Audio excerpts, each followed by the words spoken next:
자, 우리 느헤미야서 8장 13절과 14절의 말씀 먼저 보시겠습니다.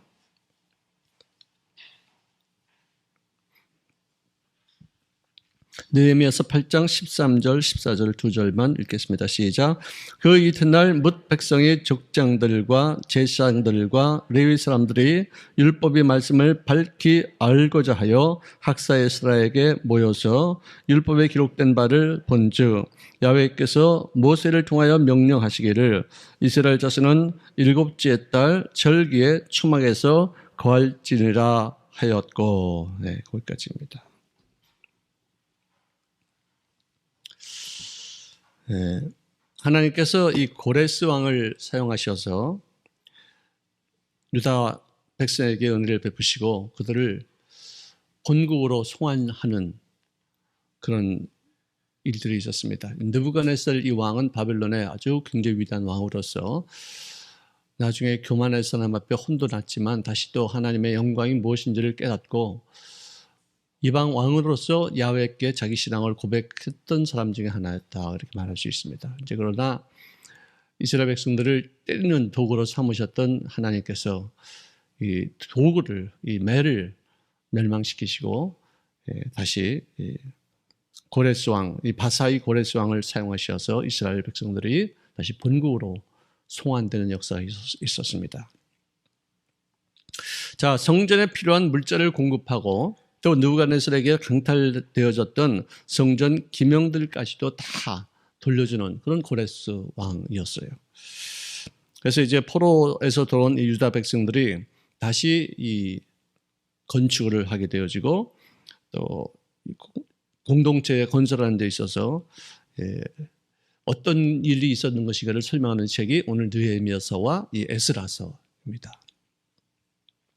이것을 읽으면서 우리들이 내 몸이 하나님께서 거하시는 성전인데 이 성전이 많이 황폐화되었다. 성벽도 무너지고 세상과 하나님 사이의 어떤 그 벽도 어떤 구별도 없이 한 채 또 창문도 문도 다 너덜너덜해지고 다 진짜 어떤 그런 신앙의 어떤 그런 기초가 다 무너지는 어떤 그런 상태에서 이것을 하나씩 하나씩 복원시킬 수 있는 어떤 기회를 잡는다는 것은 상당히 중요한 우리들의 삶에 있어서 좋은 대목이라고 생각합니다. 자, 여기 보면은 초막절을 지키라 그 말이죠. 초막절을 지키라. 초막절, 텐트죠, 텐트. 장막절, 수장절. 수장절이라는 것은 뭐냐면 그해 곡식들을 전부 다 이렇게 수확해서 이렇게 보관하는 어떤 그런 때를 수장절이라고 이렇게 말해주고 있습니다. 그러니까 우리나라 말로 말하면 추석 정도가 돼요. 시기적으로도 상당히 겹칠 때가 많아요. 그 미국 사람들은 추수감사절을 하는데 우리는 추석이라고 하는 그 장막절, 그죠? 초막절 이렇게 말해주고 있습니다. 이 초막절은 왜 지키라고 했냐면 유대인의 그 3대 절기 중에 하나인데 너희들이 광야를 지나면서 하늘의 별들이 보여지고 그리고 바람이 슝슝슝 날리는 그런 어떤 텐트 생활하지 않았느냐. 지켜라, 기억하라. 그런 고생하면서 세운 이 성전을 너희들이 그냥 헛되이 망령되이 생활하지 말고 너희들 고생한 것을 소중히 여겨서 고생한 것에 대한 어떤 보답하는 마음으로 하나님 앞에 감사하면서 신앙을 잘 지켜라는 뜻으로 이 초막절을 지키라고 하셨어요. 그래서 지금도 이스라엘 백성들은 초막절만 되면은 집을 내버려 두고 마당에다가 텐트를 치는데 그 텐트 위에 구멍을 숭숭숭 뚫어 일부러. 왜? 별들을 보기 위해서. 우리 조상들이 이렇게 광야를 지나면서 40년 동안 뭐 정말 가리개도 별로 충분치 못한 그런 상황에서 하늘의 별들을 보고 그 추운 바람을 겪어가면서 많은 고생했다는 것을 하기 위해서 일주일 동안 가족들이 그 텐트에 머무릅니다. 여기 느헤미야서 8장 2절에 보면은 일곱째 달 초하루에 제사장 에스라가 율법책을 가지고서 하나님의 말씀을 전파했어요. 그래서는 그날 많은 사람들이 통곡을 하며 은혜 받고 눈물 흘리고 정말 너무나도 큰 잔치가 벌어졌어요. 그래서 그 다음 날 한 말이 이거예요. 초막절을 지켜라. 앞으로 일주일 남았다. 6일 동안에 너희가 이 초막절을 준비하고 그다음에 일주일 동안 너희들이 초막절을 지키니까 거의 한 3주를 그죠?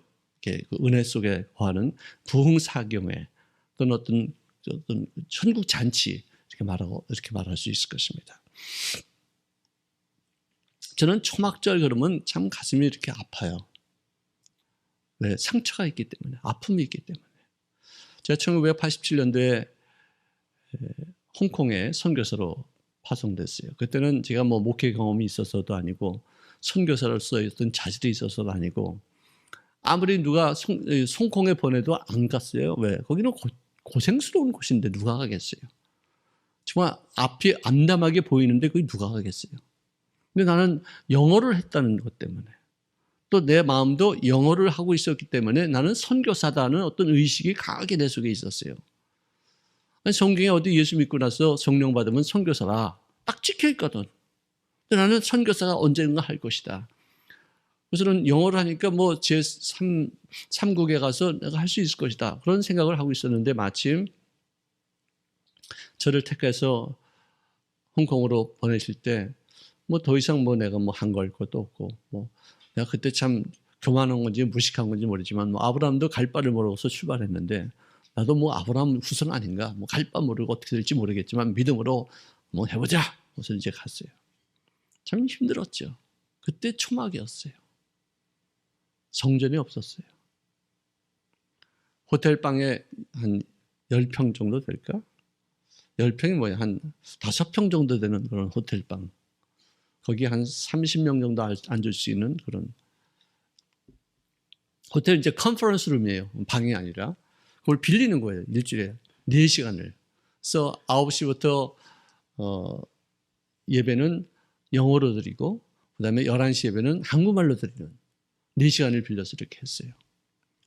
그런데 밤낮 성경책을 큰 더블백에다가 넣어가지고 날라야 돼요. 날라서 그 앉은 좌석에다 성경을 쫙 놓고 신문에다 광고를 하고 뭐 차이나 모닝 포스트 그 신문에다 우리 교회 어떤 예배 드리는 것을 광고를 하고 주중에는 우리 집에서 예배 드리거나 아니면 성도들의 집을 찾아가면서 수요 예배를 드리고 철야 예배는 없었죠. 맨 처음에는. 1년을 했는데 정말 탈진되더라고요. 이제 나를 보내실 때 그 선교국에서는 네가 영어도 하고 또 어떤 상류층에 있는 사람들을 갖다가 설교할 수 있을 거니까 호텔에서 멋있게 한번 시작하자는 뜻을 했는데 교회 개척은 바닥에서부터 해야지 호텔에서부터 하는 게 아니더라고요. 생각해보니까. 그래서 1년이 지나서 정말 저도 뭐 교회를 건축해야 되겠다는 생각 때문에 모든 사례비를 생활비만 딱 쓰고서는 다 헌금했어요. 나중에 이렇게 보니까 내가 우리 교회에서 헌금을 제일 많이 했더라고요. 자랑이 아니라 그게 또 올무가 돼가지고 얼마나 핍박을 받고 얼마나 상처를 받게 아니 목사가 뭐 이렇게 헌금을 이렇게 또 많이 하냐고 우리가 못하는데 말이지 그렇게 하면 우리 보고 어떻게 하라는 거냐 이러고서 또 핍박을 해요. 영어 예배들은요 순종하고 잘 따라요. 한 30명이. 찬양도 열심히 하고. 한국 사람들의 예배는 밤낮 불평하고 밤낮 한식하고 뭐 어쩌고 저쩌고 밤낮 함께 모여서 영어 예배하고 한국 예배가 함께 모여서 한 70명이 이제 나중에 그 정도가 이제 돼서 부흥을 했는데 뭐 식사를 하고 이제 무슨 어떤 뭐 파티를 하잖아요. 그러면 한국 사람들이 야, 얘네들 다 나간 다음에 우리도 한번 좀 얘기하자. 그래요. 지들이 뭐 잘못하는 줄 아나 봐. 그 영어 예배에 참석한 사람들이 있을 때는 아무 소리도 안 해요. 그럼 이제 나가면은 또 지지고 볶고 그냥 뭐 아이고 왜 그러는지 나 진짜 도저히 이해가 안 갔었어요. 내가 영역이 약해서 그랬어요. 띨띨해서 그랬었어요. 조용기 목사님 같이 될 줄 알았지. 조용기 목사님 같이 이렇게 아무나 되나? 그 과정이 있었는데. 그래서 안 되겠다 싶어서 몽콕에 있는 홍콩 목사님 그 교회를 오후 1시에 조그만 성전을 빌려가지고 그때 예배를 드리기 시작했어요. 주일 예배를. 그래도 한 70명 정도는 나왔죠. 거의.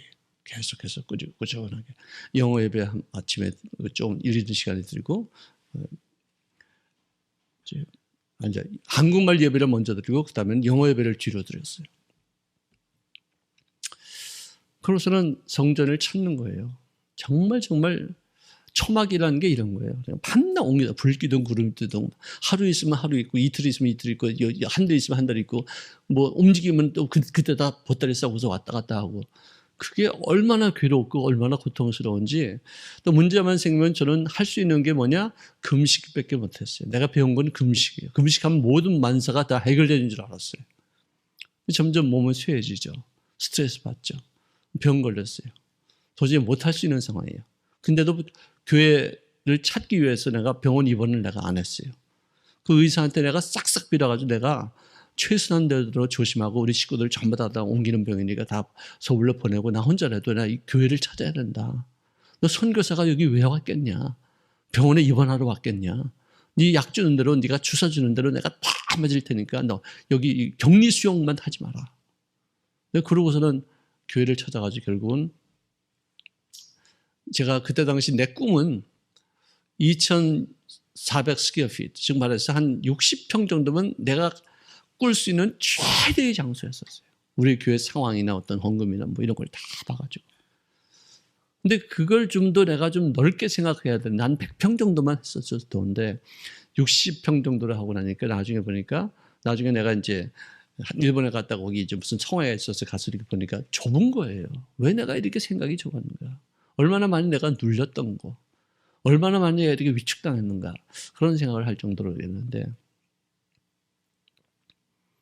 하여간 어쨌든 몸은 다 쇠해졌고 뭐 병들었죠. 뭐 기력은 다 떨어졌죠. 뭐 도저히 할 수 없어서 결국은 동경으로 왔는데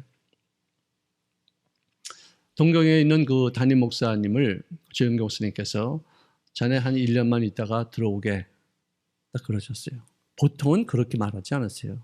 근데 그 목사님이 굉장히 귀히 여기고 사랑하셨어요. 우리가 봐도 알았어요. 정말 사랑하셨어요. 그러니까 너무 매정하게 딱 들어오라 이렇게 말하면 왜? 그 교회가 좀 잘 돼 있었거든요. 정말 부흥하고 그냥 일본 역사에 없는 일들이 막 생기고 그랬었거든요. 그러니까 1년 있다가 들어오게 하고서 좀 이렇게 여유를 주었어요. 근데 그분은 그 1년 동안에 모든 이름을 다 자기 이름으로 다 바꾸고 따로 독립할 것을 이미 예상해서 다 이렇게 준비를 하고 있었어요. 나는 근데 거기서 내 몸을 추리기 바빴고 내가 맨 처음에는 중등부를 맡기더라고요. 그래, 중등부도 좋다. 내가 몸이 건강해질 때까지는 난 일본에 오랫동안 있을 사람도 아니고 건강을 회복하기 위해서 여기 왔는데 나는 영어권에서 사역할 사람이지 일본 언어는 내가 또 서툴고 그래서 그렇게만 생각했었어요. 그래서 중등부 이렇게 잘하고 몸 처리하고 그 다음에 나중에 8월 달부터는 내가 청년들을 맡게 됐어요. 그러니까 7월 달부터 맡아가지고 이제 시작이 됐는데 7월 달 이제 청년들 데리고서 저기 니카타라는 곳에 가서 부흥회를 하고 또 이제 수양회를 했는데 그때 정말 엄청나게 큰 부흥이 있었어요. 너무나도 좋은 일들이 많이 있었어요. 청년들이 후시후시 하고서 막 그냥 움직이고 막 이러고 있었는데 그분이 하나하나를 모든 것을 다 이렇게 준비를 하다가 어떤 때가 되니까 나를 10월 달쯤이에요. 10월 달쯤, 10월 달이냐 11월 그때쯤이었을 거예요. 나에게 휴가를 주세요. 내가 그동안에 거기서 와가지고 휴가 내가 얻을 생각도 안 하고 있었어요. 왜? 청년들 재미있고 그러니까.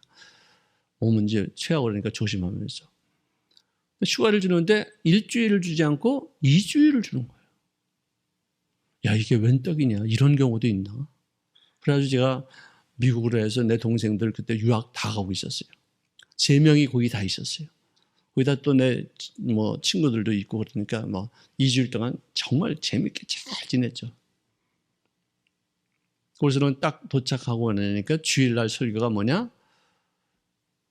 포도원을 지키라. 나봇 선지자가 운영하고 있는 포도원이 있었는데 아합이라는 그 나쁜 왕과 이사벨이라는 아주 요괴 같은 여자가 단합해서 자기를 죽이려고 그런다 이거죠. 그러면서 자기가 자기 나봇이라는 거예요. 그래서 이 포도원을 지켜야 된다는 거예요. 깜짝 놀랐어요. 아니 그냥 가만히 들어도 난 무슨 말인지도 모르고 가만히 들어도 저거는 뭔가 이상한 말이다라고 생각이 들었었어요. 그래가지고 그분이 독립을 빵 선언하는 거예요. 그래서는 우리를 불러다가 놓고서 여기서 선택하라. 나를 따르겠느냐? 조영기 목사님을 따르겠느냐? 말이 되는 얘기예요, 이게요.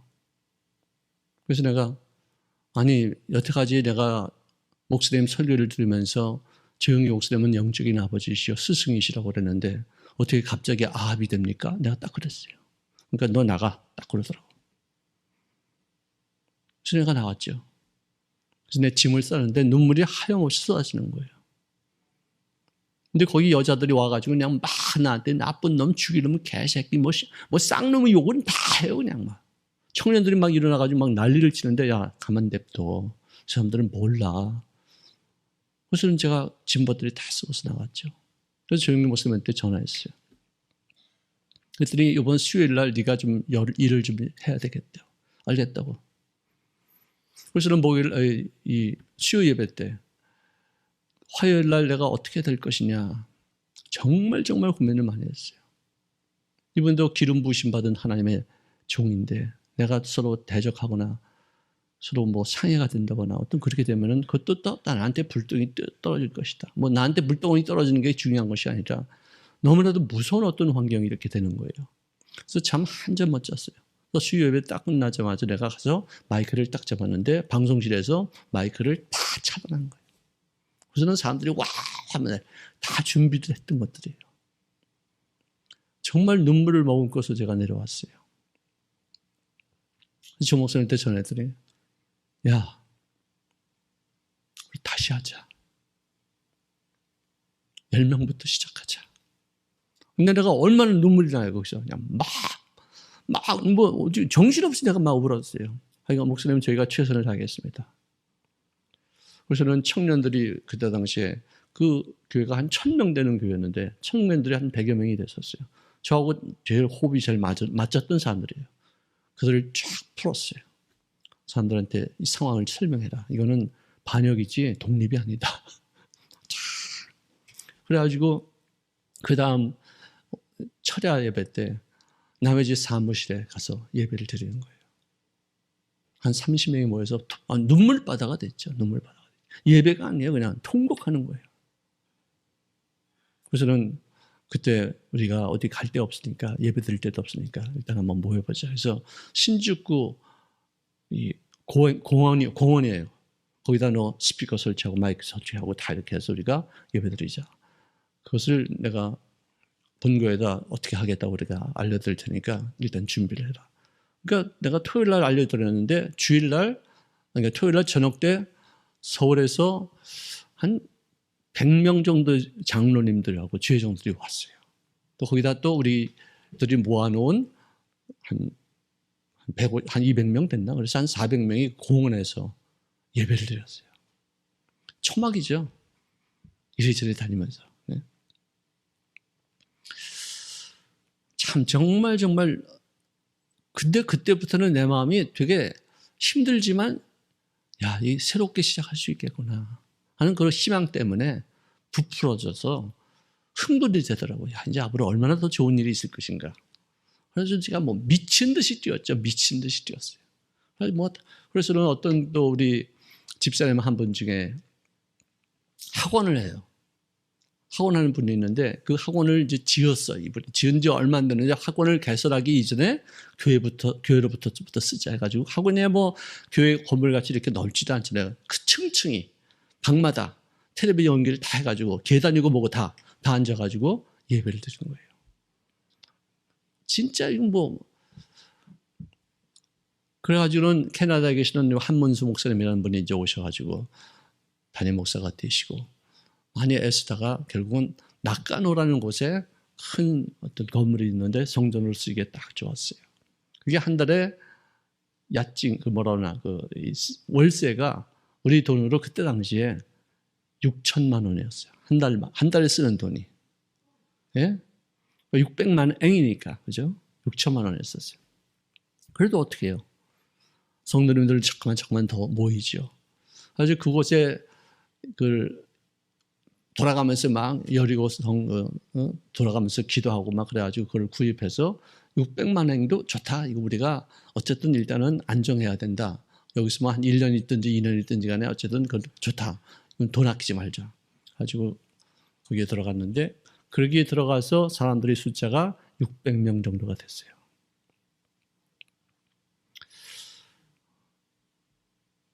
광야 생활이죠. 거의 한 3, 4개월을 그렇게 교회 없이 다니다가 공원에다가 뭐 남의 집 사무실에다가 뭐 난 학원에다가 뭐 어디 이러고 다니다가 결국은 낙관호에 정착이 됐는데 근데 그 참 묘하대요. 거기서도 또 문제가 또 생기더라고요. 정말 희한해요. 저는 그 교회에 있으면서 긴시조와 우에노에 있는 두 지성전을 아침 일찍부터 가가지고 그러니까 1부 예배는 본교에서 드리고 2부, 3부, 그다음에 4부, 그다음에 본교에 와가지고 또 5부 예배를 드렸어요. 미쳤죠.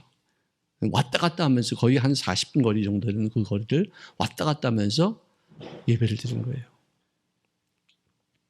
근데 그 문제가 생기니까 주 목사님이 너 따로 나가라 해서 우에노와 긴시조를 나에게 독립을 시켜줬어요. 그때 아마 독립시킨다는 말이 뭔지 몰랐던 그 당시에 제가 아마 처음으로 그 독립을 한 거였어요. 근데 두 개를 갖고서 이게 여기서 왔다 갔다 이게 9시 예배 드리고 여기 11시 예배 드리고 다시 집에 와서 1시 예배 드리고 그랬었어요. 그래도 이걸 갖다 이제 연합해가지고 우에노역에서 한 10분도 채 안 걸리는 거기에 건물 하나를 딱 우리가 준비를 했어요. 그래서 그때 출석 인원이 370명 정도 주일날. 좋은 교회죠. 일본에서 그러면 370명 정도면은요, 37,000명이 우리 한국에. 그 정도로 좋은 교회가 됐는데 또 거기서도 또 내가 서울로 소환당해야만 될 그런 어떤 음해가 있었어요. 정말 같지도 않은 얘기죠. 근데 나는 명령이 떨어진 거에 대해서 순종했어요. 항거하지 않았어요. 변명하지 않았어요. 내 이유를 들지 않았어요. 왜? 어떤 하나님의 뜻이 있겠지. 주 목사님이 명령하신 것을 내가 불순종해서 이런 엄청나게 어려운 일들이 많이 생긴 걸 내가 봤는데 나까지 또 이런 것을 하면 안 되지. 누가 잘했다 못했다가 아니라 명령이 떨어지면 나는 아멘 순종하죠. 들어가서 목사님 왔습니다 했더니 다 옆으로 보더니 째려보시더니 수고했어. 딱 그 한마디 하셨어요. 그러더니 내가 교회 팔아먹은 놈인 줄 알았어요. 그분이. 얼마도 안 돼가지고 다 드러나잖아요. 한마디 말 없이 내가 왔다는 것 때문에 그때 내가 좀 떴어요. 쟤는 순종한 애구나. 나는 고생하고 우리 아이들을 너무나도 정말 아프게 고통하고 막 괴로운 일도 당하고 그렇잖아요. 그 학교를 이렇게 많이 옮겨야 되니까. 그렇지만 그때 저에 대한 신뢰심이 조 목사님 마음속에 아주 각인이 되었었죠. 그러고 나서도 저는 이 초막 생활을 많이 했어요. 우리 순복음 이 도봉교에 왔어야 겨우 좀 이제 성전다운 성전에 앉아서 있었지. 그렇게 와가지고는 여의도 직할 성전 다니면는데 그때도 이 교회가 어떤 건물을 빌려가지고 초막이어서 초막. 그거를 제가 그때 당시에 60억인가 그랬었어요. 그걸 샀어요. 그 건물을 다. 2년 반 동안 있으면서. 그래서 딱 그걸 사놓고서는 이제는 여기는 누가 와도 된다. 하지만 일본 선교는 아무나 하는 게 아니다 싶어서 내가 다시 일본으로 가게 됐어요. 거기서도 또 초막이었어요. 한나 그랬었어 인생이.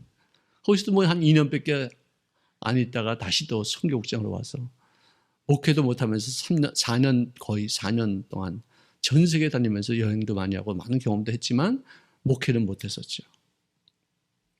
그것도 초막이에요. 많이 돌아다녔어요. 그래서 저는 다시 또 시카고 갔다가 시카고도 그 건물 때문에 얼마나 많이 힘들어요.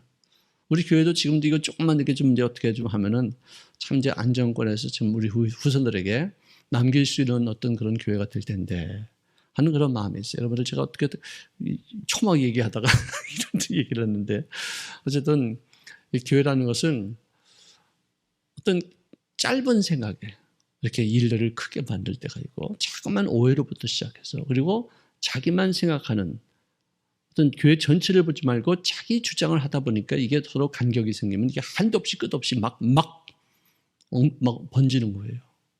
그 작은 것에부터 우리가 잘 조정을 해야 되고 또 서로 이야기를 나눠야 되고 서로 의견을 좀 이렇게 서로 통합해서 이렇게 해야지 된다는 전 그런 생각을 항상 하고 있어요. 참 이런 경험은 아마 이렇게 많은 사람들이 하지 않았을 거예요. 정말 뼈 빠지게 했어요, 저는. 왜 그렇게 했었을까? 저는 우리 교회도 보면은 그동안에 뭐 여기 미아 쪽으로 하나가 한 성전에 나갔었죠. 그것도 굉장히 큰 아픔이었었어요. 지금 거기 우리가 500명 띄워졌는데 지금 50명 정도 남았을까요? 거기다가 또 어떤 분은 또 우리 교인들 데리고 나갔어요. 지금 벌써 한 7년, 6년 정도 됐을 텐데 지금 아직도 그때 그 상태예요. 한 30명 될까 말까, 20명 될까 말까. 그러고 있어요. 그 사이에 많은 사람들이 흩어졌잖아요. 우리를 참 정말 이런 부분을 우리가 직시해서 뭉쳐야 되고 하나가 돼야 되고 조영기 목사님 같은 분이 당신이 은퇴하면서 그 엄청난 그런 지교회를 다 독립시킨 거 이거는 정말 역사에 없었던 일이에요. 너무나도 놀라운 일이에요. 근데 조 목사님의 어떤 영향력이 사라지니까 그래도 각 교회마다 크게 부흥하는 데는 없어요. 솔직히 우리끼리 얘기하지만. 우리 교회도 크게 부흥되지 않고 현상 유지하고 있어요. 그래도 이 코로나 하기 전까지 우리가 3,000명 정도가 모이고 있었는데 참 우리 모든 분들이 함께 힘을 연합해서 잘하고 있었던 거예요. 이 코로나 이후로 또 어떻게 될지 우리가 정말 추이를 잘 살피면서 다시 한번 결집하는 곳에 함께 힘을 연합할 수 있기를 바랍니다. 아멘. 이 초막절은 그것을 기념하는 거예요. 우리가 다시는 이런 어떤 광야로 들어가지 말자. 다시는 이렇게 흐트러지지 말자. 이렇게 길거리에서 고생하지 말자. 이런 뜻으로 옛날에 우리 조상들이 고생한 것을 우리가 한번 경험해보자. 이런 일을 하지 말고 그렇게 해서 생기는 절기예요. 우리가 지금 현재도 초막을 광야에서의 어떤 삶이 좀 조금이나마 그런 부분이 있겠지만 완벽하게 정말 고정이 된 성전을 다 아름답게 지을 때까지 잘 고군분투할 수 있기를 바랍니다. 사랑하시는 주님 고맙습니다. 이 초막절의 의미를 제대로 이 생활 속에 분명히 각인하게 도와주시옵시고 다시는 죄로 말미암아 광야에서 하나님 앞에 징계받는 일이 없도록 저에게 힘을 더하시고 분별력을 더하여 주시옵시고 아버지 귀한 뜻을 이 땅에 이뤄나기까지 쓰임많은 죄를 되어지게 기름 부어 주시옵소서. 우리 당대에서만 우리가 열심히 있는 것이 아니라 자손 만들어 영광을 받으실 주님 앞에 우리 후손들을 위해서 우리 쓰임받는 인생들이 되어지게 복을 나려 주시옵기를 원하며 예수님의 이름으로 기도합니다. 아멘.